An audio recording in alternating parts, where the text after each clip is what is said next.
Indicators of poor practice in healthcare. Poor practice. Poor practice typically denotes a disregard for the requirements of the individual being cared for. When this occurs, care standards may become shoddy, hurried, and unpredictable, which may result in abuse and neglect. As a result, the person getting care will have a negative or upsetting experience. Some poor practices can be categorized as being careless, lazy, or sloppy.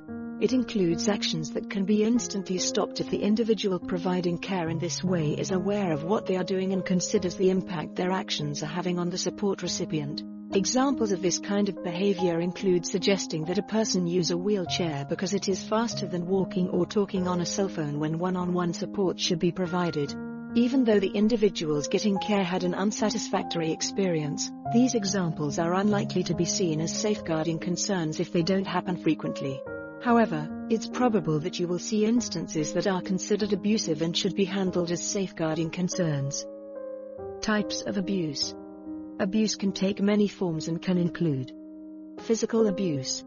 Such includes failing to offer physical care and assistance to life, hitting, pushing, pinching, shaking, abusing the medication, denying food or drink, forcing someone to eat or drink, scolding them, restraining them, and pulling their hair. Sexual abuse. Such as pressuring someone into sexual activities they don't understand, or feeling helpless to refuse, or sexual acts to which the individual has not or could not have consented. Psychological or emotional abuse, including verbal abuse, humiliation, blaming, manipulation, intimidation, coercion, threats of harm or desertion, being denied social or other forms of contact, and being denied access to resources or assistance. Financial or material abuse, such as misusing property, belongings, or benefits, theft, fraud, or exploitation, pressure in relation to wills, property, or inheritance. Neglect, for example, failing to attend to a person's physical or medical needs, denying them access to health, social, or educational services, denying them access to basic necessities like food, drink, and heat, failing to provide proper supervision, or placing them at unacceptable risk. Discriminatory abuse. For instance, when someone is harassed, slandered, or treated unfairly because of their color, gender, disability, age, faith, culture, or sexual orientation. Institutional abuse. In a specific environment for care, this kind of abuse may become pervasive. Poor care is the rule rather than the exception in these situations, which might encourage dangerous behaviors to spread. Early indicators of concerns. 1. Concerns about management and leadership. Managers don't lead well. For instance, they don't make decisions or establish priorities. The service or home is not run in a planned manner but instead responds to issues and emergencies. The management is powerless to make sure that plans are carried out. The management is aware of the goals that should be achieved for older people, but they don't seem to be able to organize the service to achieve these goals or to make it happen. Managers don't seem to be aware of significant service issues. When a significant occurrence occurs, the service does not react effectively. They don't seem to be doing anything to lessen the likelihood of another incident like this happening. Managers don't seem to be able to follow through on decisions made during reviews and other meetings. Managers don't seem to be paying attention to risk assessments or aren't making sure they've been done correctly. Managers don't seem to have made sure that staff is aware of each resident's needs and any possible threats to residents. The boss gives minimal direct supervision and lets the staff handle things on their own. The manager is not setting an example for the staff team in terms of excellent behavior. They don't work with residents in their clinical practice. The management exerts extreme control. The supervisors have low standards for the workforce. The manager is a rookie. There is a lot of manager turnover. The organization is having trouble finding and selecting managers. The manager departs abruptly and without warning. The manager is inexperienced and doesn't seem to comprehend how the service is set up. There is no obvious or accessible responsible manager within the service. For instance, they could be on vacation, covering additional services. The plans to provide coverage during the manager's absence are not performing properly. The resources of the services are not being used in a way that meets the requirements of the citizens. For instance, there is a lot of personnel turnover. Employees are put through long hours. Employees continue to work while sick. There is low employee morale. 2. Concerns about staff skills, knowledge and practice. Staff members don't seem to have the information, expertise, or abilities necessary to serve seniors or those suffering from dementia. Some residents' behaviors challenge the staff, and they are unsure of how to support them best. Employees fail to control residents' behavior in a respectable, professional, or safe manner.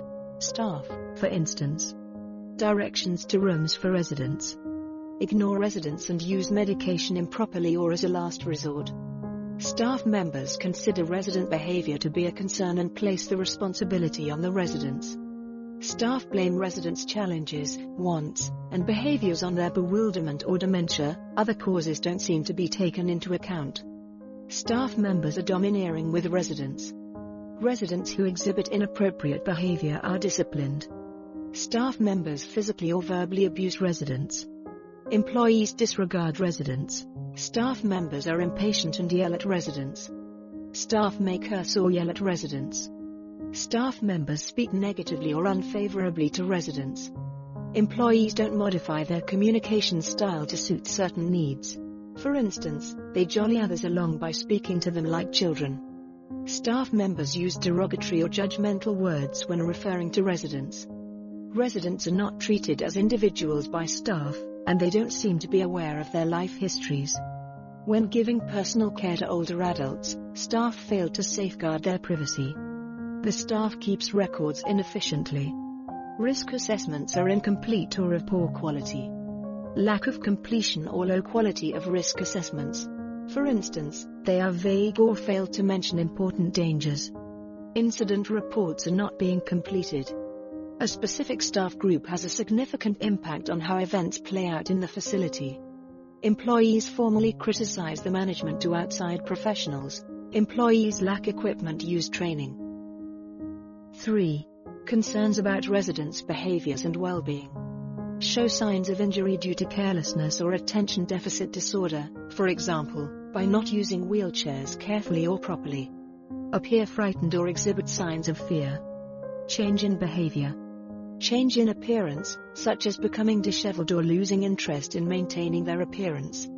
Change in mood or psychological presentation. Change in behavior with specific staff members or when specific staff members are absent. Act inappropriately sexualized.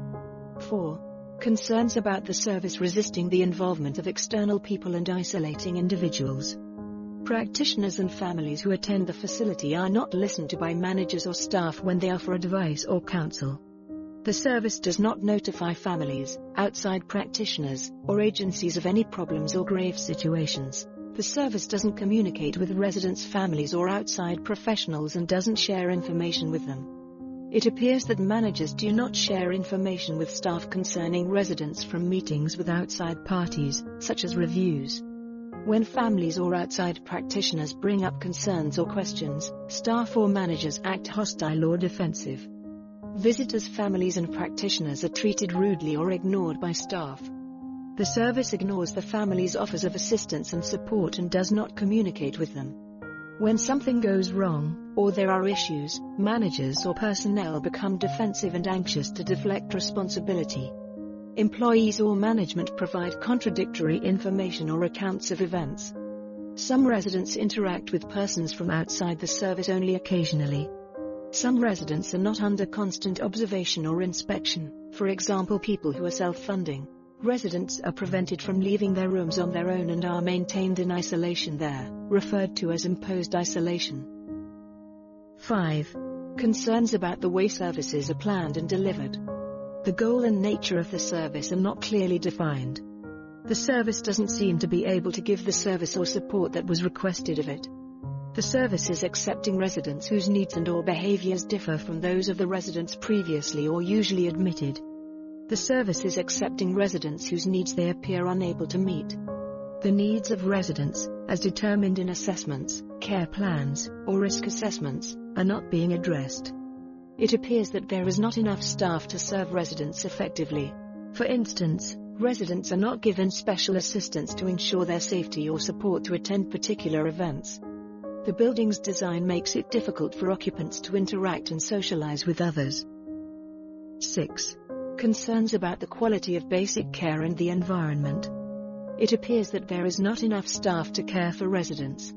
Residents are not receiving the assistance they need with eating and drinking or getting enough to eat or drink. The service is not providing a safe environment.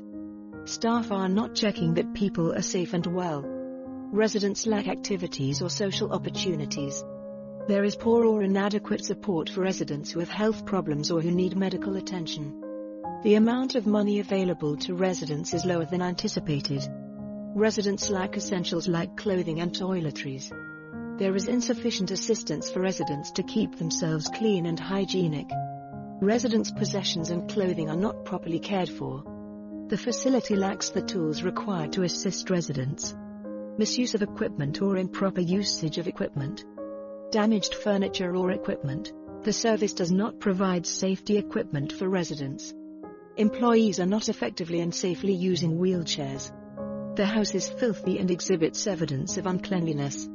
The state of the environment has noticeably declined. Service user activity levels have significantly decreased. Checkout. You have probably seen poor practice in action. While working, you might have felt uneasy about how someone has been treated, and you know that they might, and indeed should, have had a better, more respectful experience.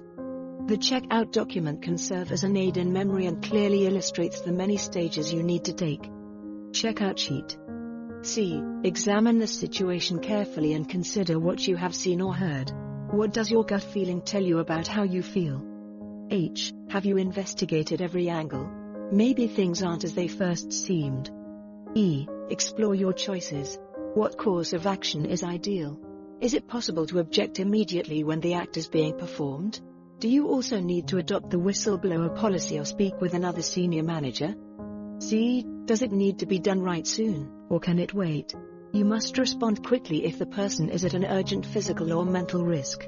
K. Don't forget to keep the individual in the center and consider their wants and feelings.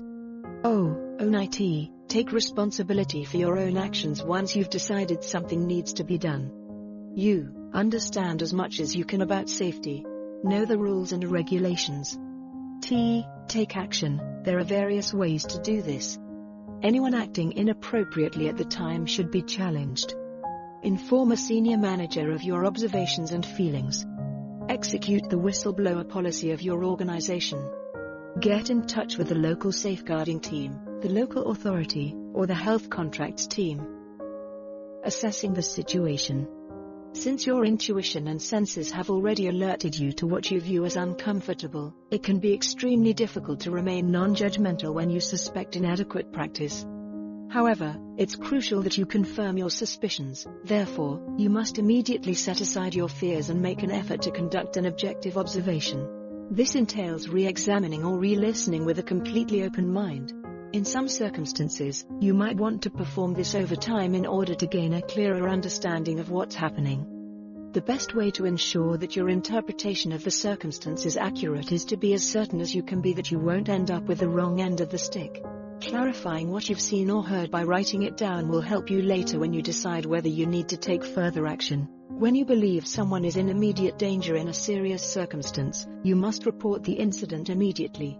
It is advised that you fill out an observation sheet when you believe you have witnessed unethical behavior in order to help you remember all the specifics of what you saw or heard.